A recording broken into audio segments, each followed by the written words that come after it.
Olá, pessoal! Boa tarde. Voltamos aqui de barriga cheia, né? Ainda não comemos tudo, mas no final a gente termina de matar o nosso lanche aqui da tarde de sábado, né? E aí a gente tá aqui dando risadas, né? Descontraindo um pouco ao trava-línguas. E aí a gente tá aqui batendo um papo, né? Refletindo, dando risada. E aí, então, a gente vai voltar agora para nossa segunda parte, que a gente vai falar um pouco da história do Recanto, falar um pouco da estrutura. E aí eu tenho uma pergunta, né, que essa pergunta eu fiquei ao longo da semana refletindo sobre ela, para fazer para vocês, Célia.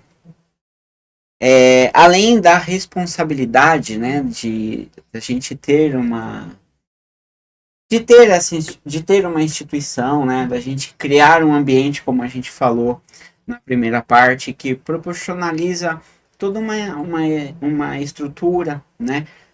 No caso do Recanto, que tem uma estrutura multidisciplinar, que tem vários focos, né? Tudo em prol do resultado da transformação dos seres, né?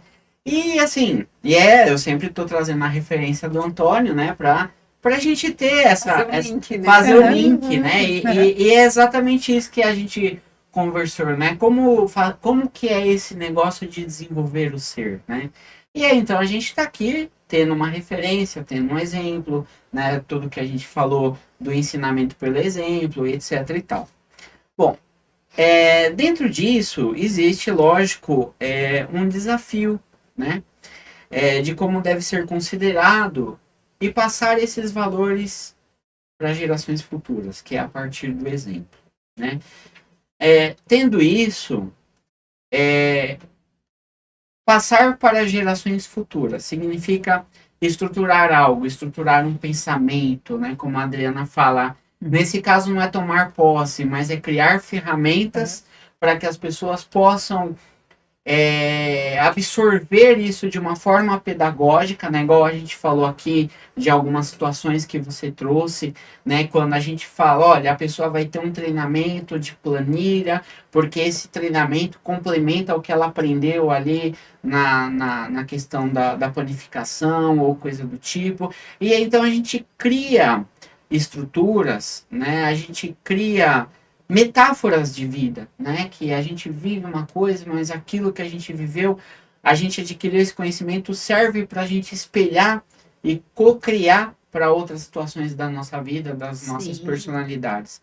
Então, como que é desenvolver essa cultura, né? Institucionalizar esta cultura, criar uma instituição e uma estrutura altruísta, que possa favorecer as pessoas, né? Quando a gente fala de atendimento fraterno, esse atendimento fraterno, como você falou, de pessoas que vêm e questionam algum serviço, mas você não é isso ou você não é aquilo, pessoas que querem catalogar, que é o que a gente falou um pouco de sistema, né? Não entrando em sistema econômico, sistema político, mas o sistema do ser humano, aquele que tem vaidade, que às vezes a gente está desenvolvendo um trabalho que tem proposta, que gera resultado, como o Antônio falou aqui, né? Do destruir para construir, estas coisas e tudo.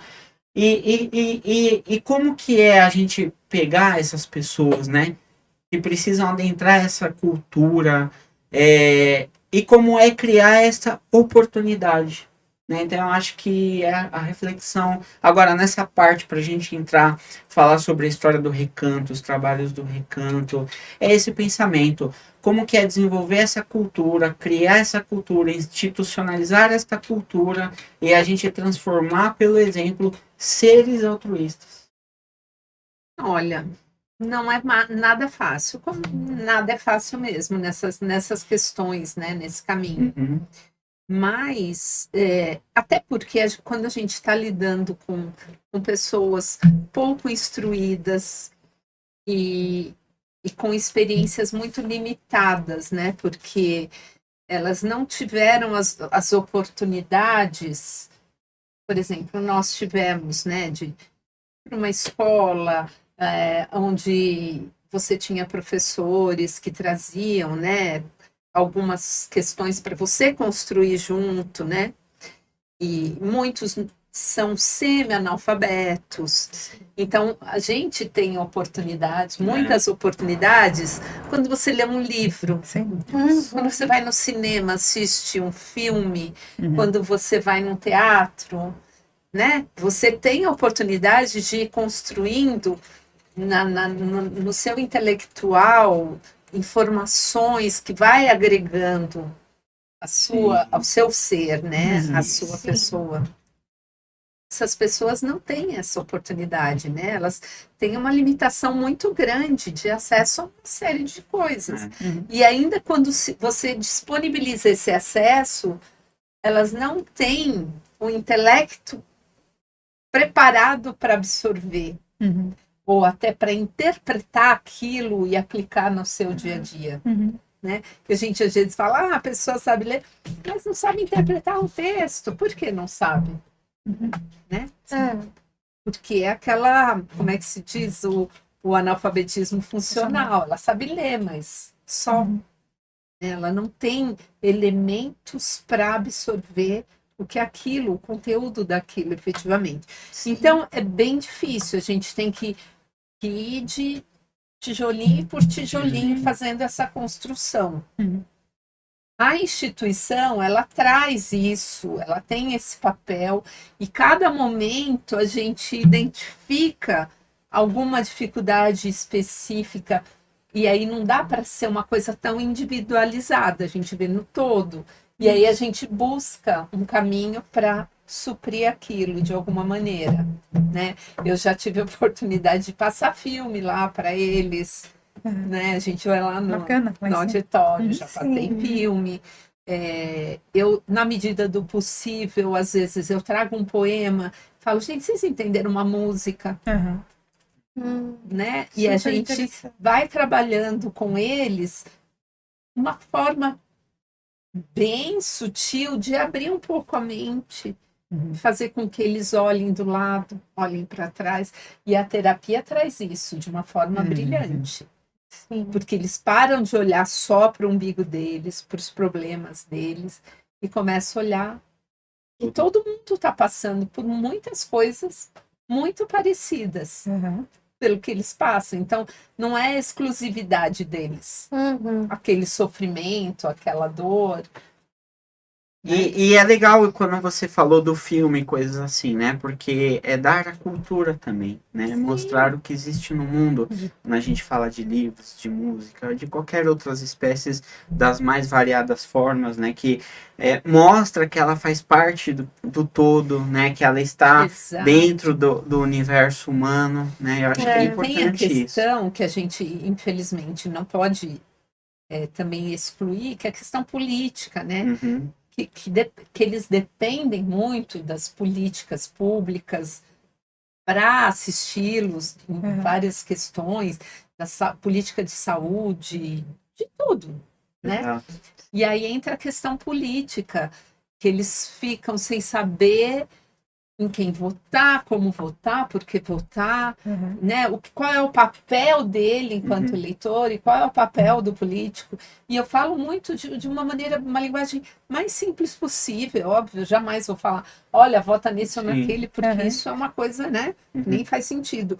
Mas eu deixo claro, você assinaria o cheque em branco para o seu vizinho? Olha que você conhece ele, você vê todo dia e fala bom dia. Não, dona Sérgio, jamais. E hoje a gente não tem mais cheque em branco. Você daria a sua senha do cartão? A cheque. O que é cheque, né? Você daria a senha do seu cartão para o seu vizinho? Não, de jeito nenhum. Mas ele não é seu vizinho? Você não vê todo dia? Você não conhece ele? Conheço. E isso que você falou é trazer a pessoa para o lado de cá do balcão, né? Tirar ela da inércia de receber, mas e aí participar, eu falo, quando né? você está votando em alguém, você está dando a senha do seu cartão, porque o seu maior bem, vocês podem achar que vocês não tem nada, que vocês são pobres, né? Que não tem nada, não tem nenhum bem. Vocês têm um bem, que é a liberdade de escolha. Ainda temos essa possibilidade. E custou muito, né, para chegar. Custou muito. Então, Não troque o seu voto por uma cesta básica, por uma lixa de unha. Vem aqui pegar uma cesta básica, mas não troca. Não precisa disso. Você tem que escolher aquilo que vai te representar. O que quer te representar? Você tem os seus valores. Sim. Um exemplo básico. Eu sou contra o aborto. Eu vou votar naquele cara que é a favor. Ele vai te representar do jeito que você gostaria? Ou, eu sou muito cristã, eu vou votar naquele cara que é contra as igrejas, contra o cristianismo, contra o que eu acredito, os meus valores, não importa quais sejam. Você tem que escolher a pessoa que vai defender, que vai te representar. Ela vai estar lá como se fosse você. Na hora de votar uma lei, uma política, ela vai dizer aquilo que você faria se você estivesse lá. Vocês têm que prestar atenção nisso. É só isso. Não importa. Se é feio, bonito, se é bonzinho, é mal, não importa. Você tem que ver qual a proposta dele. O que ele pretende fazer quando estiver lá. Representa? Não me representa. Então, vou escolher o que me representa, o que defende aquilo que eu defendo. Porque é isso que você está fazendo. Você vai estar dando assento, seu cartão, para ele votar lá para você. Exato. E aí, as minhas colegas de mesa... A gente tem curiosidade de conhecer a história do Recanto, né? A fundação, como começou, né? A história do Recanto, como começou, de onde surgiu a ideia, quais os desafios que eles enfrentaram, quem foram essas pessoas? A gente pode começar. Podemos começar por aí. Na verdade, assim, o Recanto, ele começou não chamando Recanto.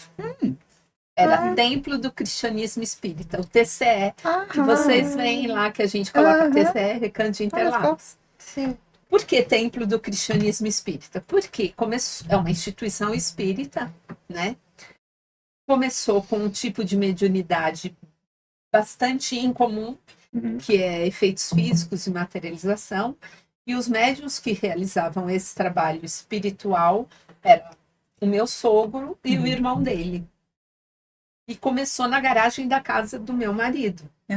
Aí você fala, por que na garagem? Porque para esse tipo de mediunidade tem que ter um ambiente adequado. Tem que ser um espaço, tipo uma câmara, uma cabine, sem janelas, para a questão da luminosidade. Tem todo um aparato de cuidados para que pudesse haver essa manifestação. E esse tipo de manifestação causava muita curiosidade nas pessoas, porque independente de você ter uma mediunidade de vidência, qualquer pessoa poderia ver aquele espírito materializado. Qualquer pessoa, até o cara mais cético do mundo, que não acredita em nada, se ele estivesse lá, ele ia ver como você está me vendo. Porque é o próprio nome diz materialização, os espíritos materializavam, e você via, tocava, porque era uma coisa, matéria física. E ele para ele se materializar, ele usava uma matéria vital, física, que é o ectoplasma, doado pelos médiuns. Então, quando o meu sogro e a minha sogra se casaram, eles vieram morar em Interlagos, que eu brinco que lá o mundo acabava. Exatamente. Era os sítios. Lá era o fim do mundo, agora ele acaba um pouco mais tarde. A gente virou um bairro de passagem. Era a praia de São Paulo. Acabava ali mesmo, literalmente. E aí, esse bairro, não sei se vocês sabem, ele foi construído pela companhia elétrica, né, a Light, e pela CMTC. Eles, olha que bacana, se todas as empresas fizessem a mesma coisa, eles construíram para os funcionários as casas. A cidade Dutra. A cidade Dutra. E aí tinha, e as casas todas basicamente do mesmo padrão. Os funcionários pagavam por mês uma parcelinha, que ao final desse processo, né, quando estava terminando de pagar a casa, eles já quitaram tudo, porque o custo do boleto era maior do que a parcela. Certo.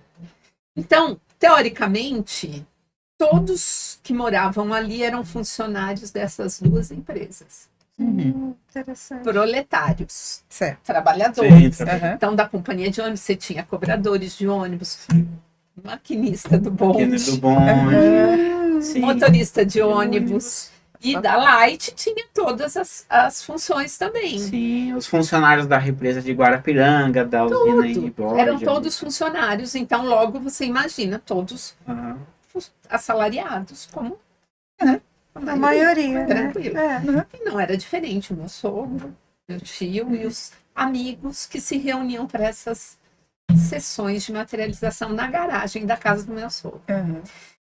E por ser uma mediunidade que causava muita curiosidade, as pessoas queriam muito ir. E é incrível você ver o espírito falar com ele, pedir uma orientação assim, e ele falar Aham. para você, ó, Aham. né? Todo mundo queria. Sim, Imagina. Oh. Sim. Só que chegou um momento que um dos espíritos falou, ó, nós não vamos mais nos manifestar aqui. Uhum. Aí eles, não, mas como? Por quê, né? Todo mundo adorava aquele trabalho. Não, porque não faz sentido. Né? A gente vem só para vocês verem, Tem que ok? ter um propósito. Tem que ter É. um propósito maior. Uhum. A gente tem que estabelecer um propósito. Se não tiver propósito, não tem sentido. A gente continua vindo. Uhum. E aí eles falaram, ajuda a gente a definir o que nós precisamos fazer. Uhum. E aí, na ocasião, tinha uma entidade que se manifestava, eu não quero cometer erros, mas era um médico, tinha sido um médico numa vida Uhum. passada, né? Uhum. Antes de desencarnar. Certo. E ele tinha como missão de vida, Uhum. na encarnação que ele teve aqui, construir um hospital. E ele não conseguiu cumprir essa missão. Aham. E aí ele pediu se aquele grupo poderia ajudá-lo a cumprir essa missão, que ele não conseguiu concluir quando ele estava encarnado. Olha só. E aí eles quase caíram da cadeira, mas como? São alguns assalariados, É. né, que lutavam com dificuldade Sim. para manter Uhum. suas casas, sua família e tal. E Construir um hospital, né? vamos construir um hospital. Como é que a gente vai fazer isso? Vocês vão conseguir, a gente vai ajudar. Uhum. E foi incrível, né? Tá lá, Tá. materializado, a maternidade em Interlagos. E aí, foi aí que tudo realmente começou, né? Uhum. A partir daí, é que e paralelo à construção da maternidade e do trabalho espiritual, começou a se fazer um trabalho social já. Uhum. Clube de Mães, foi fundado o Clube de Mães, tinha a assistência de distribuição de alimento, de roupa, de tudo que a gente faz hoje, que a gente continua fazendo até hoje, já se fazia naquela época, o Natal, e por ter sido na região, acho que a primeira instituição social ali. Uhum. Então, todos, e naquela época, eu acho até que era muito mais difícil, porque não existia Bolsa Família, É, não existia... Era a localidade. Não. né? Não tinha nada, né? Não tinha nenhum benefício social, não existia nada vindo do poder público. Era só mesmo os altruístas que Sim. poderiam ajudar. Então, assim, no Natal, minha sogra contava que chegava a fazer 5.000 sacolinhas. Olha, Uau, bastante, hein? E eles também faziam visita domiciliar nos sítios, em Parelheiros, nos lugares mais distantes, né?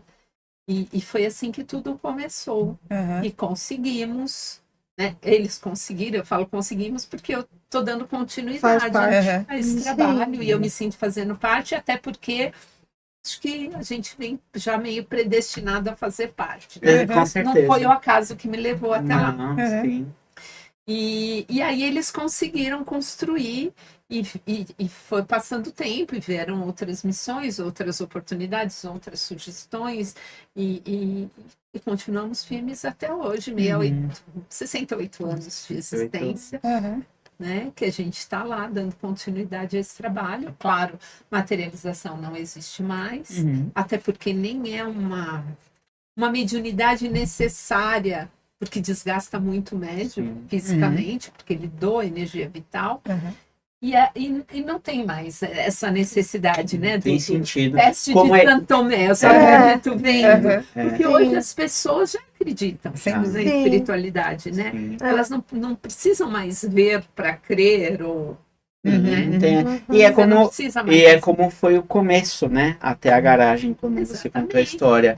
Tem que ter um propósito. Tem que Então, ter um qual é o propósito. propósito hoje de você criar efeitos para que as pessoas possam ter? Exatamente. Não, nenhum, né? Eu acho que é sempre o sentido como a gente está falando aqui, do desenvolvimento mesmo. E É é algo muito claro responsável, que né? não foi fácil, eles passaram por muitas fases, muitas dificuldades de todas as ordens, inclusive na época da ditadura, né? Aham. Quando foi proibido reunião, né? As pessoas não podiam se reunir em grupo. E ninguém entendia muito bem o que Estava acontecia acontecendo ali, né? dentro daquele templo, dentro daquela cabine que Aham. era necessariamente fechada Uhum. por questões mesmo da própria atividade, né? Não pode entrar luz, é uma cabine que não tem janela, Uhum. né? Nossa sala lá não tem janela Sim. e tal. Então isso gerou também grandes problemas Aham. na Sim. época para se conseguir E fazer. era algo que era necessário para o tipo de trabalho que Era acontecia. absolutamente necessário, mas era e foi uma fase que tiveram algumas vezes ter que suspender as atividades, os trabalhos espirituais, mas o trabalho social nunca deixou Nunca de, deixou de de nunca foi Aham. suspenso. Olha aí. Assim como até hoje, né, na pandemia, Sim. foi um período que a gente trabalhou muito. A gente tem poucos funcionários, temos 5 funcionários, a gente foi obrigada a dar lockdown para todo mundo, mas eu não era obrigada a fazer lockdown. Sim. Então, Uhum. eu fui todos os dias, a gente dobrou o número de famílias que atendia, e eu e o Nerlin, né? Olha aí. E a gente atendia todo mundo, Aham. fazia sacolinhas que a gente chama de feira, que a gente ia buscar nos supermercados, legumes, verdura, as doações, a gente montava sacolas. E teve muitas empresas na época da pandemia que se mobilizaram em ajudar, Sim. né? Sim. E doavam Que as bom, né? cestas, a gente conseguiu atender todo mundo. E foi assim uma fase muito trabalhosa, muito difícil pelas preocupações, né? Sim. E sabe o que é curioso? Quando todo mundo voltou, Uhum.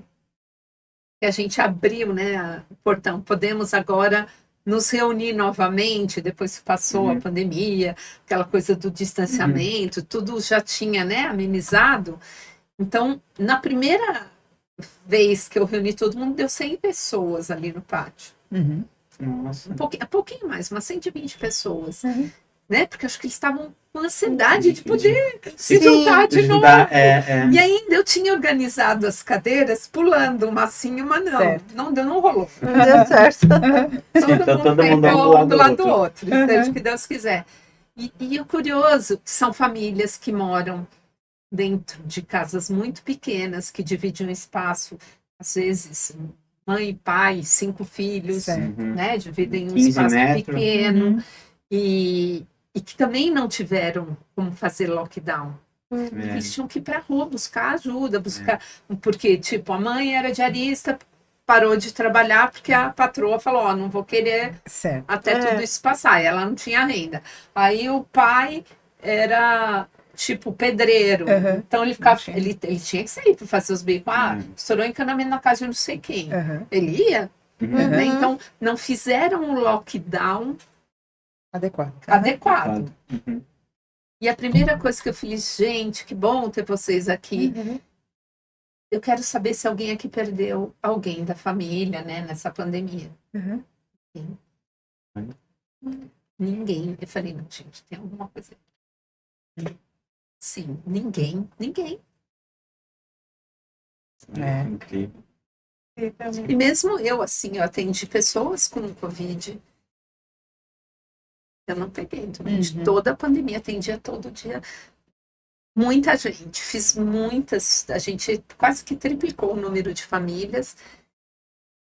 Nem eu, nem o pegamos. Sério, quantas pessoas o Recanto assiste hoje ou atende? Então, famílias hoje, formais, né, cadastradas, é que sempre vem gente a mais, 200 famílias. Na pandemia, nós chegamos a 497 famílias. Pensou? Bastante. E aí, depois da pandemia, eu fui refazendo os cadastros. Por exemplo, tinha um casal que os dois eram cabeleireiros e tinha um salãozinho, o marido e a esposa. Sim, não Eles ficaram conseguia trabalhar. sem trabalho. Sem trabalho. Então, eles iam lá buscar ajuda, buscar cesta, buscar feirinha, né? Uhum. Então, assim, a gente conseguiu realmente ajudar muita gente. E quando você fala família, você multiplica por 5, vai, 4, 5. Então, E hoje a gente fala em 200 famílias, 800. você multiplica por 4, dá umas 800, mil pessoas Uhum. beneficiadas, né? Uhum. Na pandemia, a gente... Mas isso quando a gente fala só da parte assistencial, né? Porque Isso. se a gente falar que, e aí a gente ainda vai falar sobre toda a estrutura da instituição, né? Quando a gente fala de tudo que nasceu ali daquela garagem, então existe hoje a maternidade, né? Que nasce Aí. tantas crianças por mês, né? É média umas 350 crianças mês. E a gente tem uma sinergia muito grande, né, com a maternidade. A gestão é SUS, Uhum. mas a gente, no Recanto, a gente tem uma parceria muito forte, né? E lá, por exemplo, acho que eu estava comentando com vocês, Sim. um casal, morador de rua, Sim. ficou grávida e ela foi ganhar um neném lá, eles não tinham roupa, não tinham calçado. Então a gente fez um enxoval do bebê, a gente ajudou com uma série de coisas para esse casal poder sair da rua e se estruturar.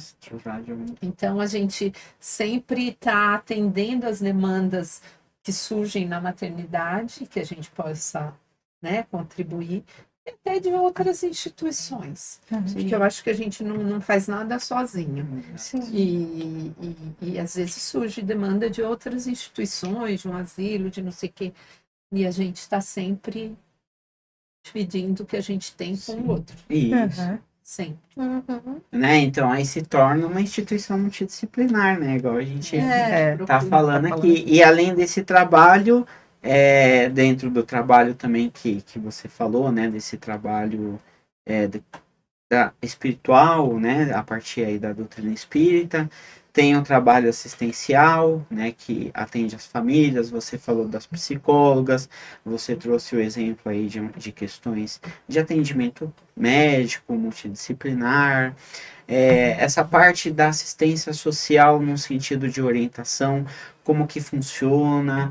E aí tá dentro dessa pergunta que eu fiz no começo, né? A questão da cultura. Como que funciona isso? Como que Então, é movimentar isso? Existe uma rede de equipamentos públicos para atender as pessoas, né? Então tem CRAS, SAS, tem um monte de sigla, gente. Me perco nas tem um letras. A sopa de letrinhas, né? E aí você tem a secretaria disso, a secretaria daquilo. Desenvolvimento social da mulher, a secretaria de assistência LGBTQ, blá, blá. Tem muitas, tá tudo meio fracionado, né? Não tem um lugar que você fala, você vai aqui, é para todo mundo. No Recanto, a gente não é segmentado. A gente não é segmentado. A gente atende famílias. Idade, de 0 a 100 anos, se a pessoa viver até 100 anos. Né? A gente também não segmenta por gênero, cor, nada disso. A gente tem um trabalho atendendo as pessoas em vulnerabilidade social. Ponto. Não importa nada além disso. Se aquela pessoa está em vulnerabilidade, a gente vai acolher e vai ajudar e vai fazer o nosso melhor, independente de qualquer questão religiosa, não importa. Né? A gente olha o ser humano que está ali. A condição dele, né? E a condição financeira, econômica, emocional, física, né? Se ele está precisando, como eu disse, né? Uma acupuntura. E a gente, e o trabalho que se faz na área de assistência social é um trabalho em rede. Então, você vai encaminhar para os equipamentos específicos, dependendo de cada situação. Aquilo que a gente não consegue resolver, a gente encaminha, né? E mostra aonde a pessoa tem Isso é legal também. que é importante, Claro, né? lógico. Porque tem os órgãos públicos que vão resolver a questão dela, né? Daquela pessoa. Sim. E aí a gente faz esse trabalho em rede com o poder público para poder Porque tem coisas que só o poder público pode resolver. A fazer. gente não tem como acesso, né? Sim. Mas eles têm. Então, a gente faz esse trabalho de rede. Maravilha. Isso aí. Cris? Sabe, Cris, a sua? Eu acho que era mais Deixa eu isso só mesmo. explicar uma questão, né, que eu falei. Esses caras meio surpresos quando eu falei que era templo do cristianismo espírita e É, agora é recanto de Sim, Interlagos. isso. Sim. Por que que mudou de nome? Legal, legal. Isso é importante. Porque nós mudamos de nome, né?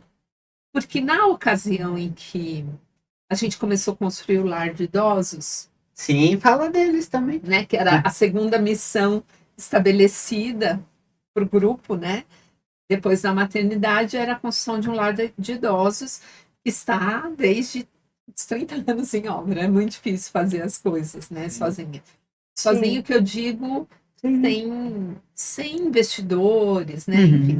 Uhum. E na época, a prefeitura estava tirando alguns benefícios de instituições religiosas, Olha só. porque a gente não era só uma instituição religiosa, mas o nosso nome dizia Templo do Cristianismo Espírita.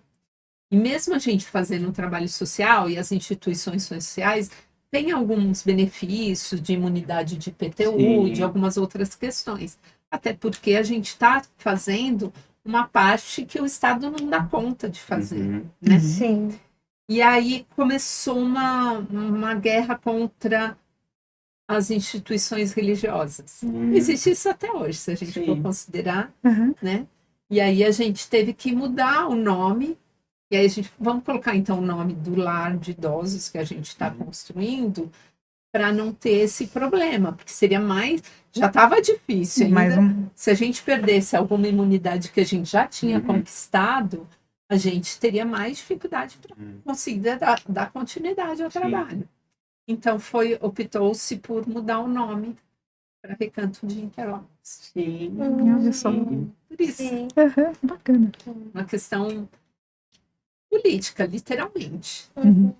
mas que a gente vai achando os caminhos para superar, né? Uhum. Passar, assim, tipo, na época eu não estava ainda no Recanto, na parte mesmo de dia a direção, dia. mas eu estava na parte de voluntariado, né? Porque eu comecei ajudando lá, a servir a sopa, distribuir o pão, assim. Uhum. Aí eu montei uma salinha de aula, porque eu vi que tinha muita gente que não sabia nem assinar o nome. Aí eu montei uma escolinha, comecei a alfabetizar algumas pessoas, né, que se interessaram em aprender. Mas eu não tinha acesso a essa parte, né, administrativa mesmo, da direção da casa. Uhum. Eu só depois ficava sabendo, né, porque eles iam contando. Uhum. Mas agora eu já estou há bastante tempo na direção da casa, acho que desde 2006, Uhum. né? Já fui presidente, vice, estou No sempre dia a lá dia. nas decisões e tal. E Mas hoje, assim, o que que as pessoas que nos assistem, enfim, o que que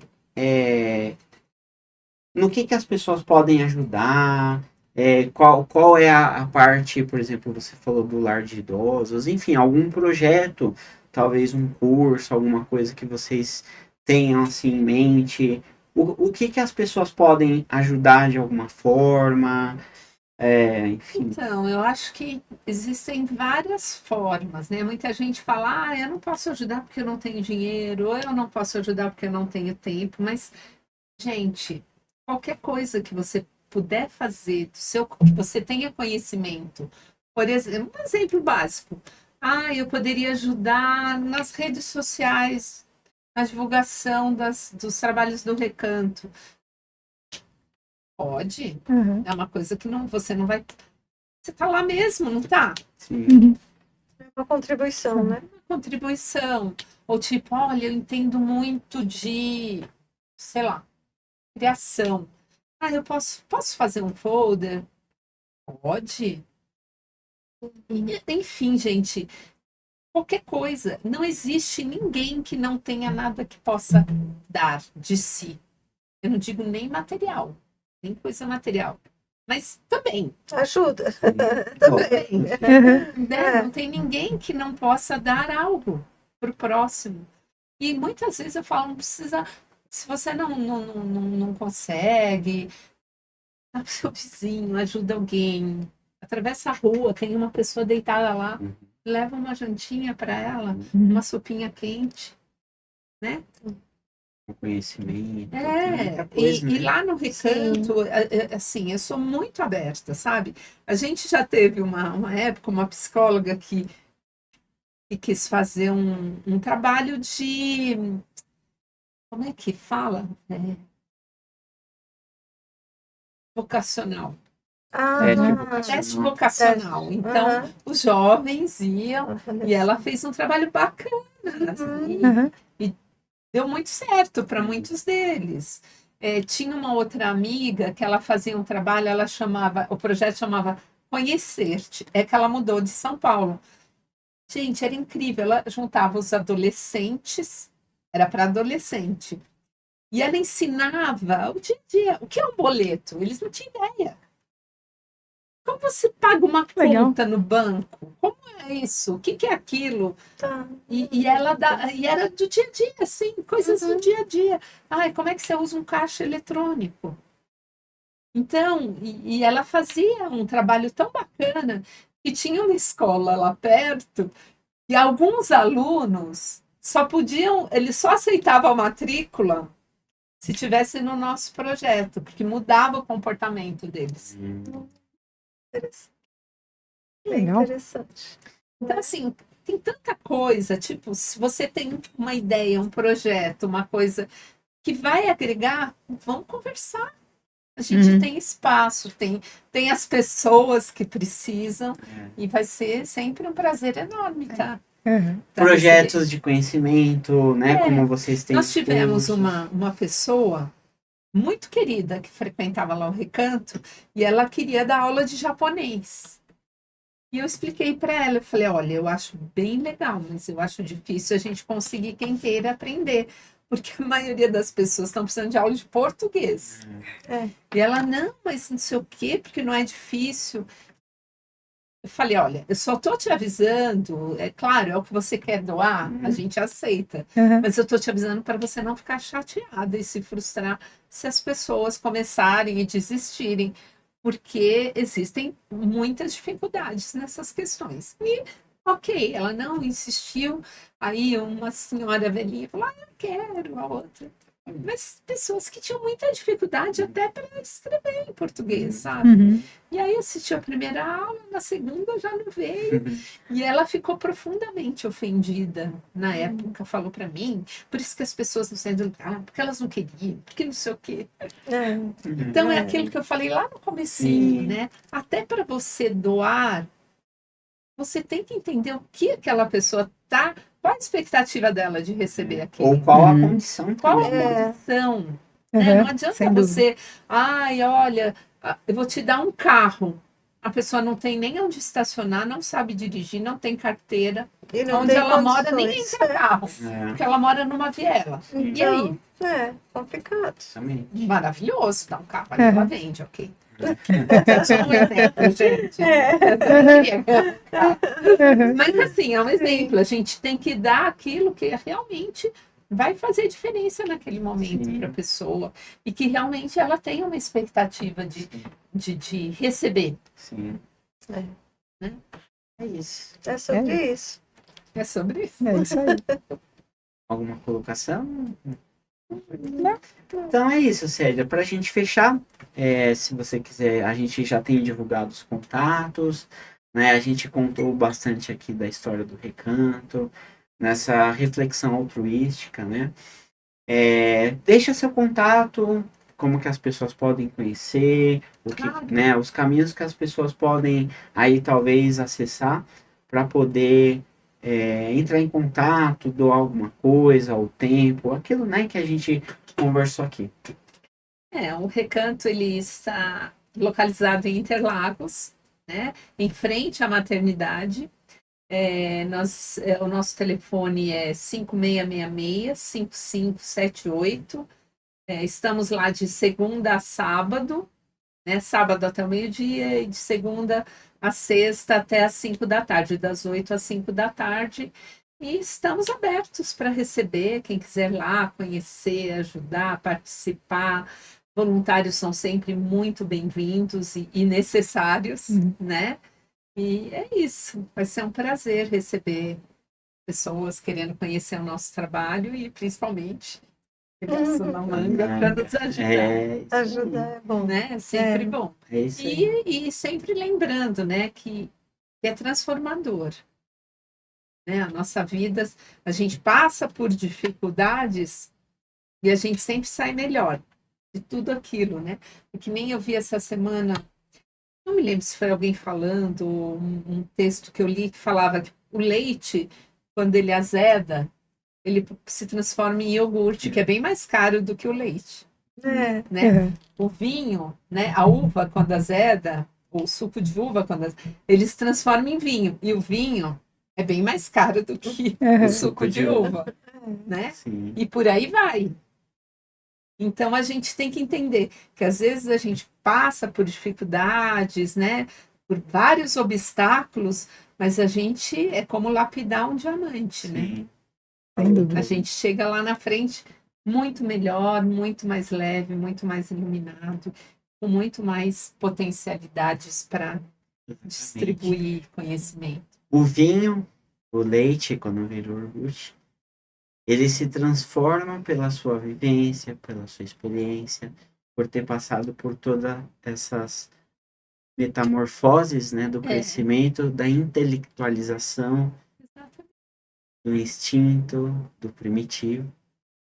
Essa transformação, ela faz parte da vida, de colocar na vida, como a Adriana fala, de tomar posse, tomar responsabilidade, querer fazer, são vários verbos de ação, né? Então, nessa reflexão que a gente fez aqui, na primeira e na segunda parte, que as pessoas que estão em casa e que vão nos ver, possam pensar, refletir, né? Transformar a vaidade em caridade e a caridade sincera, honesta, consigo mesmo, para que a gente possa assumir esta personalidade altruísta. Eu acho que é nesse caminho de se colocar, em tudo que você trouxe aqui, em todos os exemplos que você falou, eu acho que o mundo tem jeito, o mundo tem forma, temos oportunidade de transformar muita coisa. Fazer política positiva, políticas públicas positivas, como o Antônio falou aqui. Políticas públicas daquele não para mim juntar, para mim para fazer riqueza. Lembrando, a gente recebe o empréstimo. Nunca vai ser nosso. A gente sempre, tudo que a gente faz na nossa vida, a gente tem que pensar lá na frente. Eu vou fazer hoje para deixar para alguém dar continuidade. Essas são as verdadeiras heranças de família, né? E as famílias deveriam reconhecer o que o seu pai, o seu avô fez para você receber, para você dar continuidade, por honrar pai e mãe. Honrar pai e mãe não significa apenas receber, falar bênção para dormir. Significa a bênção daquilo que eu estou recebendo, que não é um sentido material da coisa, como o recanto na herança que vocês receberam, né, com o Nery, e que vocês vão deixar para os netos e para a sociedade toda ali da região de Interlagos. Né? Essas são verdadeiras heranças que a gente precisa usar para transformar, não para enriquecer. A gente pode sim enriquecer, mas esse enriquecimento ele também tem que ter um propósito, como foi falado na saída da garagem para a criação do templo. Tudo tem que ter propósito, a gente tem que enxergar as coisas lá na frente para a gente colaborar com a sociedade. E é como o Victor Frankl fala, né? Você tem um porquê, você suporta quase qualquer como. Então, todas as dificuldades, quando você sabe aonde você quer chegar, você tem um propósito de vida, você supera, enfrenta qualquer vendaval. Qualquer vendaval.